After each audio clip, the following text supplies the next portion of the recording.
Bonjour Vic. Bonjour Henri. Qu'est-ce qu'on regarde aujourd'hui? Aujourd'hui, on va regarder s'il faut acheter un portefeuille qui protège contre le vol de données. On voit sur internet des portefeuilles en vente assez chers avec une fonctionnalité de protection contre la lecture sans contact des cartes contenues dans le portefeuille. C'est intéressant. Comment allons-nous procéder? Nous allons d'abord essayer de comprendre les mécanismes de fonctionnement. Ensuite, fabriquer un système de lecture à distance, comme si nous étions des malfaiteurs. Puis le tester sur différentes cartes. Et enfin, essayer des systèmes de protection. C'est le système NFC, c'est ça? Oui, NFC, ça veut dire Near Field Communication. C'est un système de communication sans contact à très courte distance, environ 4 cm, qui fonctionne à une fréquence de 13,5 MHz. C'est un sous-ensemble du RFID. Donc, en gros, le lecteur fait un champ magnétique qui atteint la puce NFC et l'active et lui fait émettre des informations par onde radio. En effet. Alors Henri, comment est-ce qu'on fabrique un système de lecture? Nous allons assembler un lecteur de puce NFC avec un microcontrôleur Arduino. On connecte tout ça sur une breadboard avec une alimentation et un écran qui nous affichera ce qui est lu sur la puce NFC. D'accord. Et comment sait-on que la puce est captée et lue par ce système? Alors là, j'ai mis une LED. Elle devient verte quand il y a une puce NFC qui est détectée à proximité. D'accord Henri. Et c'est tout? Presque, c'est tout pour le matériel. En plus, il faut aussi écrire un peu de code pour que tout ça fonctionne bien et le charger sur l'Arduino. Essayons tout ça. Ok,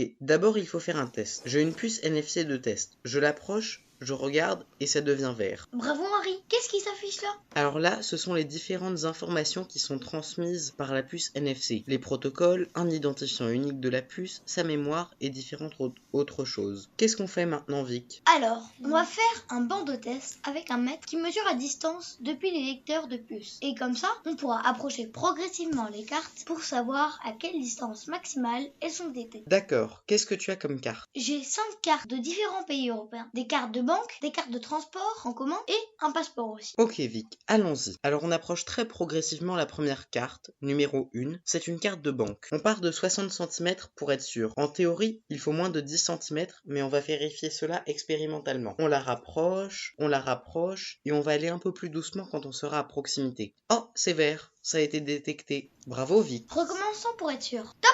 C'est vert, on a 4 cm. Continuons les expériences. On va s'assurer d'avoir des données fiables. On va faire pour chacune des cartes 3 essais. Comme ça, on aura différentes mesures. On pourra calculer la moyenne. Et bien sûr, même chose pour le passeport. Dans ce tableau, on a mis les 3 mesures pour chacun des 6 objets qu'on teste et on calcule la moyenne. On voit qu'il y a des grosses différences. Le numéro 5 est détecté à plus de 6 cm, alors que le numéro 2 est détecté à 3 cm seulement. D'accord, Vic. Qui est le gagnant alors? La carte qui est détectée le plus lent possible est la carte Thalys. Et juste après, la carte Oyster de Londres. Bravo, ce sont les cartes les mieux détectées. C'est sûrement plus pratique pour les contrôleurs de train. Peut-être est-ce fait exprès avec une antenne plus grande à l'intérieur de la carte. Il faudrait demander à Thalys. Sinon, Vic, et si on met plusieurs cartes ensemble, qu'est-ce qui se passe? Nous allons expérimenter. Prenons seulement 3 cartes. Les deux qui vont le plus loin, Thalys et Oyster. Et puis, également, une carte AXA Bank qui ne va pas très loin pour voir ce que ça donne. Comment proposes-tu de faire l'expérience, Henri? Pour chacune des 3 cartes, on va représenter son UUID qui est lu par mon détecteur. Comme ça, on saura les identifier. Ok, Henri. Et après? Après, on approche les 3 cartes en même temps, collées les unes contre les autres près du détecteur et on regarde ce qui s'affiche sur l'écran dès que c'est détecté. Voilà, c'est détecté. Et donc on détecte la carte numéro 5, la carte Thalys qui est la plus puissante. D'accord, Henri. Et qu'est-ce qu'il faut en penser alors? Conclusion, c'est la carte la plus puissante qui est détectée et les autres ne sont pas vues. On va tester les systèmes de protection. Mais première question, est-ce qu'on arrive vraiment à lire une carte à travers un portefeuille? Essayons. Mettons la carte la plus puissante dans un portefeuille. On va l'approcher. Que se passe-t-il? Surprise, surprise. Et oui, à environ 5 cm, on arrive à lire la carte à travers le portefeuille. Conclusion, il faut donc se méfier et peut-être se protéger. Pour se protéger, il y a bien sûr le principe de la cage de Faraday. C'est quand une boîte métallique empêche les ondes électromagnétiques d'entrer et de sortir. Les ondes du lecteur ne devraient pas pouvoir atteindre la puce NFC. Tu testes cela, Vic? Je vais tester différents systèmes de protection. D'abord, une boîte en fer de gâteau. Je colle la carte à l'intérieur et je vais approcher la boîte tout près du détecteur et voir si ma carte est détectée. Surprise, non, La carte n'est pas détectée dans la boîte en fer. La théorie est bien vérifiée. Essayons maintenant avec la boîte ouverte pour voir si cela change quelque chose. J'approche également avec la boîte ouverte la carte derrière le couvercle et ce n'est pas détecté non plus. Le couvercle fait écran même si ce n'est pas une cage. Essayons par curiosité dans l'autre sens, avec la carte devant le lecteur et le couvercle derrière. Curieusement, la carte n'est pas détectée non plus. Très bien Vic. Essayons maintenant avec d'autres techniques. Nous avons ce bougeoir qui est en métal ajouré. Peut-être que les ondes passeront par les trous. Testons, approchons et voyons si la carte est détectée.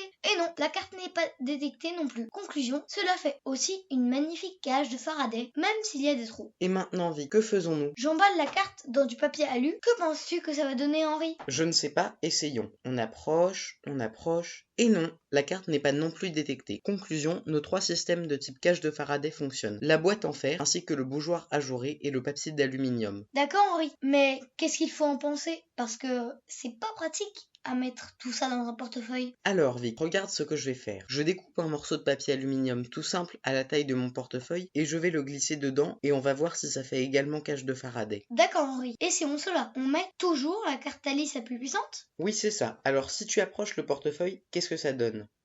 Surprise, ce n'est pas détecté pour l'instant et toujours pas. Et ça fonctionne!